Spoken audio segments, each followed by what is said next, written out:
Hello అండి. Welcome to our channel. నేను కాశీరత్నం. Morning బయటికైతే start అయ్యామండి. ఇదైతే సండే రోజు తీసిన వ్లాగ్. టైం అయితే 5:45 అవుతోంది. మేము 5 అలా నిద్రలేచి రెడీ అయిపోయి బీచ్కి స్టార్ట్ అవుతున్నాం. ఎందుకు అంటే ధనుష్ మారథాన్ చేయడం కోసం అని చెప్పి ఎన్రోల్ చేసుకున్నాడు. వాడిని తీసుకెళ్దాం అనేసి మేము కూడా స్టార్ట్ అయ్యాం. యాక్చువల్లీ నేను కూడా ఎన్రోల్ చేసుకుందాం అనుకున్నాను మారథాన్కి.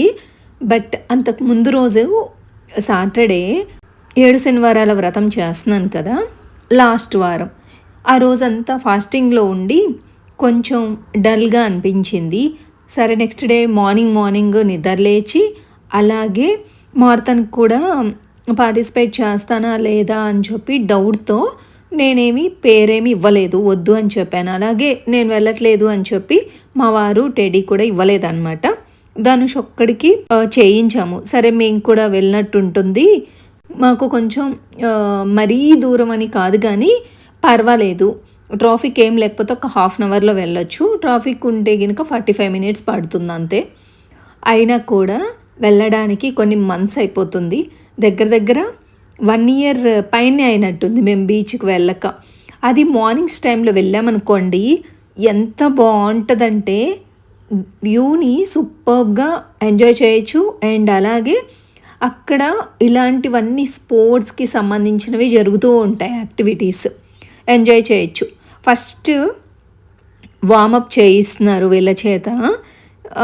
రెడ్ కలర్ చెప్పారనమాట షర్ట్ అయితే. సో కొంతమంది వేసుకొచ్చారు, కొంతమంది వేసుకురాలేదు. ఇలా వార్మప్ చేస్తూ ఉన్నారు కదా మారథాన్ కంటే ముందు. సో మేమేంటంటే ఇంట్లో కాఫీ కూడా తాగలేదు. ఎంత ఎర్లీగా లేచినా కూడా సరే వెళ్ళాలి, అందరు కూడా ఇలాంటి యాక్టివిటీస్లో పాల్గొంటూ ఉంటారు కాబట్టి మార్నింగ్ అయినా ట్రాఫిక్ ఉంటుంది సమ్ టైమ్స్. సో అందుకని చెప్పి కొంచెం ఎర్లీగానే బయలుదేరాము. హాఫ్ అన్ అవర్ ముందు, అంటే మారథాన్ స్టార్ట్ అయ్యే ముందు హాఫ్ అన్ అవర్ ముందు ఇక్కడ వెయిట్ చేస్తూ ఉన్నాము. అప్పుడే 1 by 1 వస్తూ ఉన్నారనమాట. సరే కాఫీ తాగుదాము, ఇక్కడ ఫిల్టర్ కాఫీ చాలా బాగుంటుంది, మనం చేసుకునే కంటే కూడా ఇంకొంచెం టేస్ట్ యాడ్ ఆన్ అవుతుంది, అందుకని తాగుదామని చెప్పి బయటికి వెళ్ళి తాగేసి వచ్చిన తర్వాత వాళ్ళ మారథాన్ స్టార్ట్ అయింది. అలా మారథాన్లో పార్టిసిపేట్ చేస్తున్నాడు కాబట్టి ధనుష్ ఇలా బీచ్లోకి అయితే రాలేదు. మేము మాత్రం ఇక్కడ దాకా వచ్చాము. వాడికి ఇంకా టైం పడుతుంది కదా అని చెప్పి మేము వచ్చామన్నమాట. కొంతమందే ఉన్నారు కానీ చాలా బాగుంది. మనకి సన్ రైజ్ చాలా బాగా కనిపిస్తుంది అనమాట. చూసారు కదా ఎంత బ్యూటిఫుల్గా ఉంటుందో. అలా కొంచెం సేపు తిరుగుతూ ఉన్నాము, అటు ఇటు కొంచెం సేపు వాక్ చేసినట్టు. అండ్ చాలామంది ఇసుకలో కూర్చొని చక్కగా ఆడుతూ ఉంటారు, బాగుంటుంది అనమాట. So Bessent Nagar beach actually ఇది. ఇట్లా హౌజెస్ మధ్యలో మనము కార్ పార్క్ చేసుకోవచ్చు. ఇక 7:30, 8కి అక్కడి నుంచి స్టార్ట్ అయ్యాం. మధ్యలో బ్రేక్ఫాస్ట్ చేసుకొని ఇంటికైతే వచ్చామన్నమాట. ఇంటికి వచ్చిన తర్వాత ముందు రోజే కదా నేను పూజ చేసుకున్నాను. సో ఈ రోజైతే నాన్ వెజ్ వద్దులే సండే రోజు అనుకొని వెజ్ కర్రీస్ అయితే ప్రిపేర్ చేస్తున్నాను. కూరగాయలు అయితే తెచ్చుకున్నాను, అవన్నీ ఫ్రిడ్జ్లో సర్దాలి. బయట తిరిగి వచ్చినంతసేపు చాలా బాగుంటుంది కానీ ఇంటికి రాగానే మనకి పనులు స్టార్ట్. పనులు తప్పవు కదా, కానీ కొంచెం హెక్టిక్గా అనిపిస్తాయి చూడండి. గిన్నెలు కడగాలన్నా, బట్టలు మడత పెట్టాలన్నా, ఇలాంటి పనులు బయటికి వెళ్ళి రాగానే చేయాలంటే కొంచెం బద్ధకంగా అనిపిస్తుంది కదా. అందుకని చెప్పి నేను ముందు రోజు నైటే ఆ పనులు చేసుకున్నా అనమాట. అందుకే ఇప్పుడు ఆరాంగా వంట చేయడం చాలా ఇష్టం నాకు. వెజిటేబుల్స్ అన్నీ కూడా పాలకూర తెచ్చుకున్నాను, అలాగే గోంగూర తెచ్చుకున్నాను, తోటకూర తెచ్చుకున్నాను. ఇవన్నీ వలవాలి, ఆ పనులు మాత్రం ఉన్నాయి. సరే వంట అయిన తర్వాత ఆరాంగా చేసుకోవచ్చు అని చెప్పి ముందు మెంతికూర అయితే ఒలిచానండి. మెంతికూర టమాటో కర్రీ చేస్తున్నాను. ఇందులో చిక్కుడుగాయలు తెచ్చుకున్నా అనమాట. ఆ చిక్కుడుగాయలు కూడా కొంచెం ఇత్తులు అవి వేస్ట్ చేసుకుంటే చాలా బాగుంటుంది. మెంతికూర కొంచెం పెద్ద ఆకుగా ఉందన్నమాట. చిన్ని ఆకులు ఉన్న మెంతికూర అయితే చాలా బాగుంటుంది. ఇది కొంచెం చేదొచ్చింది, ఆకు పెద్దగా ఉండబట్టేమో. ఈ మెంతికూర టమాటో కర్రీ చాలా టేస్టీగా ఉంటుంది. చపాతీలోకైనా రైస్లోకైనా సూపర్గా ఉంటుంది. అండ్ ఇందులోకి చిక్కుడు గింజలు కూడా వేసి నేను కర్రీ చేశాను కదా, ఇంకా బాగుంది. బట్ అక్కడక్కడ నాకు చేదనిపించింది, ఎందుకంటే చిన్న మెంతి కూర అనుకోండి చాలా టేస్టీగా ఉంటుంది. సరే ఫ్రెష్గా ఉంది కదా కట్టలు అని చెప్పి 2 కట్టలు తెచ్చుకున్నాను. అండ్ వన్ సైడ్ వచ్చేసి సేమియా పాయసం చేస్తున్నాను, ఇంకో సైడ్ వచ్చేసి దోసకాయ పచ్చడి చేస్తున్నాను అనమాట. ఇలా వేయించేసుకొని పక్కనైతే పెట్టుకున్నాను. కొంచెం చల్లారిన తర్వాత మిక్సీ కూడా పట్టేసి దోసకాయ పచ్చడి, ఇందులో దోసకాయలు, పచ్చిమిర్చి, టమాటో, కొత్తిమీర కలిపి పట్టిన పచ్చడి అనమాట. భలే టేస్టీగా ఉంటుంది అన్నంలోకి అయితే. ఇక ఇంకొక సైడు రైస్ కూడా పెట్టేశాను. లాస్ట్లో రైస్ వండుతా అనమాట, ముందు కర్రీస్ చేసి. సో ఈరోజు సండే స్పెషల్ వంటలు ఇవి: చిక్కుడుగాయ, మెంతికూర, టమాటో కర్రీ, అలాగే దోసకాయ పచ్చడి, సేమియా పాయసం చేశాను. ఆ సగ్గు బియ్యంతో చేశాను అనమాట. ఇలా చేసిన తర్వాత కొంచెం సేపు రిలాక్స్ అయ్యాను, ఎందుకంటే ఎర్లీగానే వంట చేసిన తర్వాత ఇవి సర్దుకుందాం అనుకుంటున్నాను. టైం అయితే 12 అయింది. సరే 1 అవర్ అయిన తర్వాత లంచ్ తినొచ్చులే అని చెప్పి ముందు ప్రిపేర్ చేసి అయితే పక్కన పెట్టేశాను. అండ్ ఇక్కడ తెచ్చుకున్న ఫ్రూట్స్, వెజిటేబుల్స్, ఆకుకూరలు అన్నీ కూడా సర్దాలి. వాటితో పాటు సరుకులు కూడా ఉన్నాయి కదా, ఏవైతే నిండుకున్నాయో అవే తెచ్చుకున్నాను, అన్నీ తెచ్చుకోలేదు. 12 అయింది అని చెప్పాను కదా. నేను డైలీ 2 కప్స్ ఆఫ్ కాఫీ తాగుతాను. మార్నింగ్ తాగిన తర్వాత 11ంటికి బ్రేక్ఫాస్ట్ అండ్ లంచ్కి మధ్యలో ఒకసారి తాగుతాను, అదే కాఫీ అనమాట. ఇది ఈవినింగ్ అయితే కంప్లీట్గా మానేసాను. ఎప్పుడైనా హెడేక్ ఉంటేనే అది కూడా మసాలా టీ పెట్టుకొని తాగుతున్నాను అనమాట. ఇక్కడ కాఫీ అయితే కలుపుకుంటున్నాను, ఎందుకంటే ఇప్పుడు ఇంకా పనులు ఉన్నాయి కాబట్టి.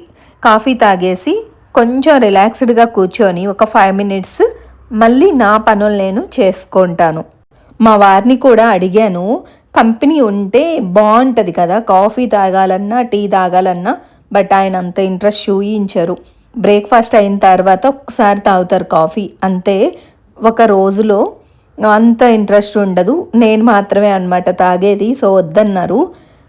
నేనైతే తాగిన తర్వాత కూరగాయలు అన్నీ ఉన్నాయి. ఫస్ట్ అయితే కిచెన్లోకి తీసుకొచ్చి పెట్టుకున్న తర్వాత ఆకుకూరలు వలిచేసి బాక్స్లో పెట్టుకొని ఫ్రిడ్జ్లో పెట్టుకున్నాను. నెక్స్ట్ లంచ్ కంప్లీట్ చేసుకున్నాను అనమాట. లంచ్ తర్వాత డిష్ వాషర్, మధ్యాహ్నం లంచ్ చేసినవి అలాగే తిన్నవి ఉంటాయి కదా, వంట చేసి ఉంటే గిన్నెలు ఎక్కువే పడతాయి. ఇంకా ఆ గిన్నెలన్నీ కూడా డిష్ వాషర్లో పెట్టేసుకుంటున్నాను.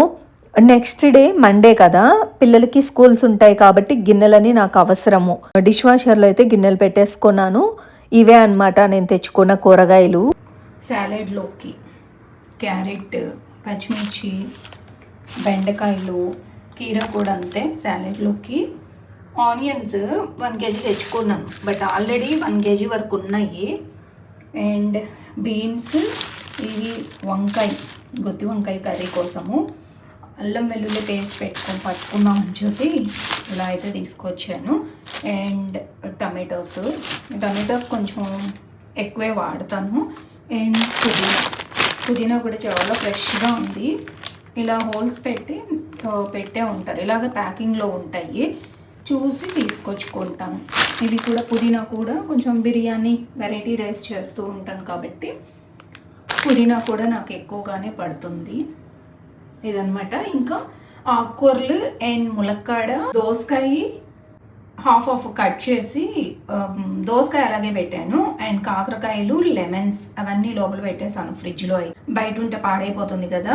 అండ్ అలాగే పన్నీర్ కూడా, ఇక వీటి వరకు అయితే బయటే ఉంచాను. ఇవి కూడా పెట్టాను జస్ట్ చూపించడానికి, ఫ్రిడ్జ్ నుంచి తీసాను. మీకు తెలుస్తుంది కర్రీ కూడా. ఇవన్నీ బయటే ఉన్నాయి, వీటన్నిటినీ సర్దేసుకోవాలి. ములక్కాడలు తేంగానే కట్ చేసి బాక్స్లో వేసి పెట్టుకున్నాం అనుకోండి, ఫ్రెష్గా ఉంటాయి. ఇదన్నమాట. ఇక ఈ రోజైతే వీటి పని అయితే ఉంది నాకు. అండ్ అలాగే సరుకులు కూడా తెచ్చుకున్నాను, నిండుకున్నాయి అనమాట. బాక్సుల్లో అండ్ డబ్బాల్లో వేసి పెట్టుకోవాలి. బెండకాయలు కూడా అంతే, కట్ చేసి బాక్స్లో పెట్టేసుకుంటాను.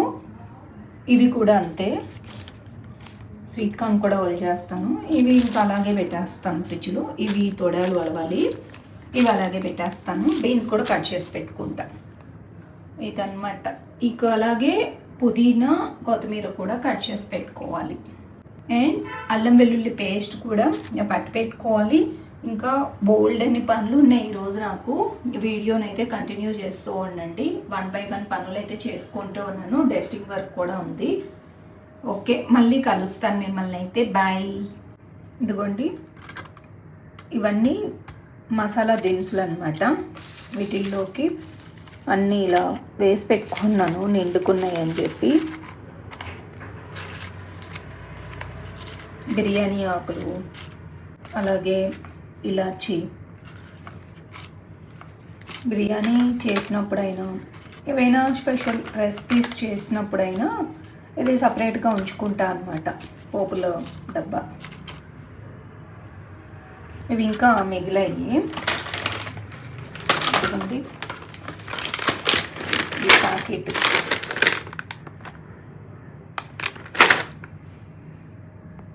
చెక్క కూడా అన్నీ కట్ చేసి ఈ బాక్స్లో పెట్టే విధంగా పెట్టుకున్నాను. అలాగే లవంగాలు, ఇలాచి ప్యాకెట్స్లో ఇంకా మిగిలాయి అనమాట. ఇంతవరకు అయితే ఫిల్ చేసి ఉన్నా అనమాట. అలాగే బిర్యానీ ఆకులు కూడా సపరేట్ అయితే పెట్టుకున్నాను. ఇవి కంప్లీట్ అయిన తర్వాత ఫిల్ చేసుకుంటా.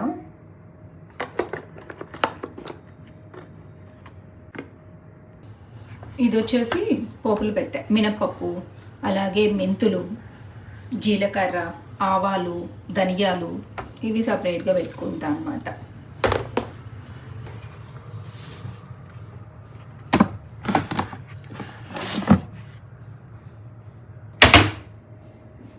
ఈవినింగ్ అంతా సర్దుకున్న తర్వాత ఇల్లు చేసి తడిబట్ట పెట్టేసుకొని ఫ్రెష్ అప్ అయ్యి పూజ చేసుకున్నాను. మార్నింగ్ పూజ చేసుకోలేదండి, అందుకని చెప్పి ఈవినింగ్ ఇలా ప్రశాంతంగా పూజ అయితే చేసుకున్నాను. ఎవ్రీ సండే నాన్ వెజ్ తింటూ ఉంటే గినక పూజ అయితే చేసుకోను, సండే స్కిప్ చేస్తాను. బట్ ఈ మధ్య అంతా కూడా 3 months 4 months అవుతుంది నాన్ వెజ్ తినట్లేదు కాబట్టి సండే కూడా పూజ చేసుకుంటున్నాను. మార్నింగ్ కుదరలేదు కదా, ఈవినింగ్ ఇలా పూజ చేసుకున్నాను. ఓకేనండి, ఈ వీడియోనైతే నేను ఇంతటితో ఎండ్ చేస్తున్నాను. ఈ వీడియో మీకు నచ్చిందనే అనుకుంటున్నాను. నచ్చితే మాత్రం please like, share, comment and don't forget to subscribe. Take care. Bye.